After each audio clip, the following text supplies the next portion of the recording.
Micron getting a boost today after RBC initiated the stock with an outperform rating. The stock had a $50 price target. Shares of Micron have been under some pressure in the past month as slowing memory chip demand and global growth fears have weighed on this stock. But RBC says expectations are bottoming.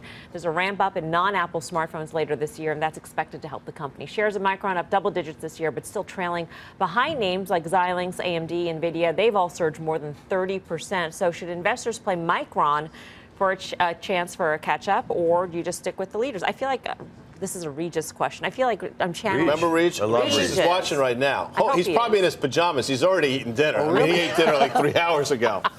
He's watching. So you know he's watching. No kidding. Really? See? He called in.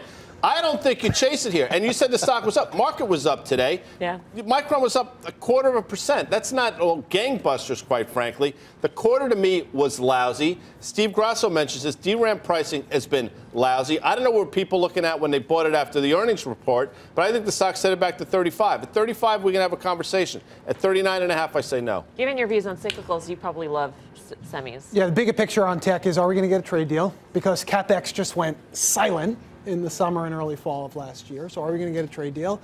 And the other thing that's important for tech is again, back to the Fed. Tech has had a field day over the past decade. I mean, up over 600% because of easy policy, and that's basically what the Fed has endorsed for the next couple of years. Micron, I think, is one of the most difficult of all the stocks in the semi space because it just seems like by far the most volatile. Because you look at Intel, you look at AMD, you look at Marvell, all these various names, and they perform at their own pace.